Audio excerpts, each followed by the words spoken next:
Ship quick disconnect framework installed at Massey's flame trench. Even more Raptors on the loose at Sanchez. The framing of Star Factory goes full circle at the build site, and OLM refurbishment continues at the launch site. Hey everyone and welcome back. My name is Jeff A and we'll talk about that and more today in episode 40 of the Starbase Flyover update, brought to you by RGV Aerial Photography. We were very lucky with the break in the weather on April 20th, so let's take a look around and spot the many changes since the 12th of April. Before we dive in, let's have a quick look at a labelled map by Procky to get you oriented. Starting as always with the flame trench, we can see the large water pipes installed last week have been covered in dirt. Looking at this render from Chrome Kiwi gives us an idea of how the new plumbing might be joined into the 3 flame bucket pieces. This is similar to the flame trench at McGregor's used for Falcon 9 booster static firing. Looking at the flame trench, we can see concrete is being pumped into the trench, indicating all the structural steel for the back of the flame bucket has been installed. On the concrete bridge over the trench, we can see 2 steel rails installed for the access platform to ride on. Shifting focus to the water distribution farm, we can see additional piping has been installed beside the white cylindrical heat exchangers. Vent fittings have been placed on top of the 3 water storage tanks. Looking at the methane tank farm, we can see a tanker offloading liquid methane into the tanks. We can also see significant progress has been made on the pipework going in the direction of the flame trench. The QD frame has been installed and some of its plumbing can be seen running down the legs and onto the racks. Moving to the ship's static fire stand, we can see the ship clamp rings have received more parts since last week, as well as the stand receiving a fresh coat of paint. The short stands that it sits on allows SPMTs to fit under the large horizontal beam and now can be seen mimicked on each of the 4 corner embeds of the flame trench. The latter enables the SPMTs to take it back down. Moving to the structural testing area, we can see the lower level of the main structure has been completed. Nearby, a leg extension is staged for installation as well as additional curved beams for the next level. Lead-ins on top of the higher leg extension indicates that there is yet more to add above. The small inner ring that will become the base has been completed and raised on legs. Looking at the top cap, we see it has been painted blue or maybe purple. The large mobile generator set near the front entrance has been removed and line crews were seen attaching the Highway 4 end of the newly installed underground supply, which means Massey's is now powered by the new 3-phase mains. An emergency generator and Tesla packs remain, possibly for redundancy. And with that, on to Sanchez. First, let's get our bearings with this labelled map. Starting at the GSE building, new concrete has been poured at the very end of this large site that SpaceX owns. It looks like this site is starting to get its final form after many changes. Moving to the transport stand construction area, no progress has been seen on the new booster stands. Nearby, the ship engine installation platforms didn't get much attention either. This booster cap though is practically finished now. As always, Sanchez has been known to have mysterious structures, and here is one of them. Parts with different radii are staged nearby, telling us that this structure will have at least 2 circular sections. Because it's white, speculation about this structure is that it might be some kind of stand for the Star Factory. Switching over to the tower section staging area, the 8th and 9th sections didn't get much attention this week, which is not a problem considering these 2 are the last sections to be stacked. As of now, all of the other tower sections are at the port of Brownsville and at the Cape waiting to be transported here. We have good news for those crane lovers who follow us. A new crane has joined the SpaceX fleet. It was moved to the parking garage site behind High Bay with wall construction beginning on April 24th. At the scrapyard, the cap that was placed on top of the hot staging ring test article was removed and placed over a ship maintenance stand. This could mean that the scrapping of these old test articles may be imminent. At the rocket garden, Booster 4's Raptor version 1.5 engines started to get uninstalled from the vehicle, with 16 of them being staged here. What would you like SpaceX to do with these obsolete engines? Go ahead and leave your thoughts in the comments. Keep this recently installed plumbing in mind as we look through the build site. Finally, taking a quick look at the progress of the multi-level parking garage, there is a ramp section taking shape, likely for the cars to ascend the levels. Here's a labelled map that you can refer to as we go over each topic of interest at the build site.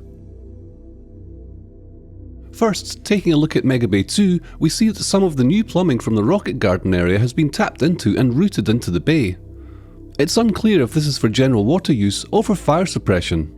This image from Starbase Surfer on X shows Ship 30 continuing to undergo engine installation and miscellaneous work ahead of its static fire campaign at the launch site.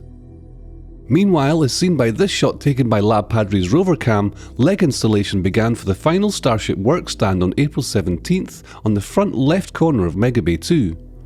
This is the same location previously occupied by the first work stand used to install S-29's engines before it was removed for upgrades. There are now 3 of these stands installed, with 2 on the left side and no upper rings or lift platforms, and the third that Ship 30 is currently sitting on at the centre rear position. Now switching to this angled shot of Mega Bay 1, we see Booster 13 being worked on in the centre booster workstation. Booster 12 is on the left of it, and Booster 11 is on the right. B14 still remains in 2 sections in the front of the bay. Sliding left to the high bay, Ship 29 remains in the front and Ship 31 in the rear of the bay. We can see S29 still has a few tiles missing in various areas after undergoing tile endurance testing last week. The 2 weld seam sections have been completely retiled. Over to the Star Factory, looking at this angled shot, we can see that workers over the past week have painted the angled facade of the nose cone hallway white. Installation of glass panels on this side of the Star Factory began shortly after this flyover, as seen in this Labpadre footage compiled by Vix. We also see in this image that 2 doors mentioned in previous episodes will serve as exit points for ring barrels and nose cone stacks respectively, and we also notice that a third south-facing door has taken shape over here, as seen by the gap in steel columns. Now moving to this top-down shot, we can now clearly see the outline Star Factory's bay-facing wall will take, with the majority of the steel columns being erected and roof panelling following closely behind. The final production corridor is having its last vertical and horizontal columns installed, as well as roof beams. Also, work has now started on the sections going right up against Mega Bay 2, as seen by the layout of the footings which have already been poured with concrete. Behind the factory is the previously excavated area.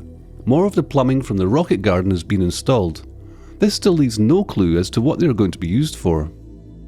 Now turning our attention to the 5-level office building under construction, workers are moving full steam ahead and have almost finished the steel structure for the Highway 4 facing side of the building. Although, work is yet to start in the last third of the property. An interesting development can be seen in the angled back face closest to Star Factory. One of the open triangles previously seen in the framework now has a parallelogram shape opening in this higher level. This building will surely have an interesting final shape. With the trial date in June fast approaching for this piece of land SpaceX does not own yet, machinery is beginning to be staged right at the border of this landlocked territory after the fence was torn down last month. The wall behind the village is having a flat concrete top added. This could be a walkway for workers. These vac trucks staged at the old solar farm area are believed to be for the removal of the perlite from the LN2 tank earmarked for removal over at the launch site, which is where we're going now. Here's the labelled map. A quick shout out to Procky who makes these each week. Starting at the Orbital Launchpad B expansion, we can see continued dirt work. The new strip of land is being filled in and compacted between layers of new soil. Excavators and the bulldozer can be seen moving the pile around where the parking lot used to be. Interestingly, they have dug down into areas deep enough to expose many of the wick drains, and torn off pieces can be seen within the soil. Outside the Gateway to Mars wall, we see a bulldozer clearing a path, as well as some silt fence along the property line that goes through a region of wetlands not approved for development. The most likely reason is that a temporary construction road may be installed here. Over at the restroom facility, concrete has been poured where we saw preparations last week. Prep work has started to continue this work around the building. To the east of the building, a protection wall has been formed with a pump truck staged to fill them with concrete, likely to protect electrical equipment in this area.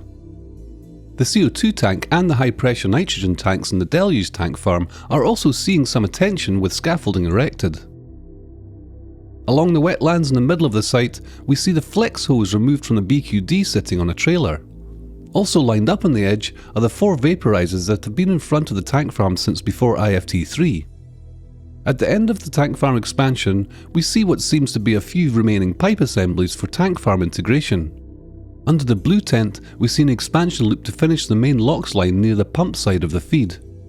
2 additional pipe structures nearby are for integrating the final LOX tank and vaporizers. At the front of the tank farm, we can now see that the main LOX supply pipe extends around the bend in the middle and all the way down to the LOX side of the farm. The concrete forms from the road have all been taken away now, revealing a completed wall extending from the D2 gate down to the offload area of the tank farm. In this area, we can also see progress on the scrapping of the cryoshell that was being cut free as last week's episode went live. At the writing of this script, the shell has been scrapped with the exception of the 3 to 4 ring lower portions still in place. The LR11000 connected to the GSC-7 inner tank on April 22nd, and by the end of April 23rd, the inner tank was nearly gone. The crane was later released from the load spreader and returned its hook block to the top position, indicating a break prior to moving to the next tank. On the morning of April 22nd, the reinforced LN2 tank also began its first step of scrapping, with the arrival of vac trucks to vacuum the perlite insulation out of the void between the inner tank and outer shell. Once the perlite is removed, crews can begin removing that tank with the same process of GSC-7.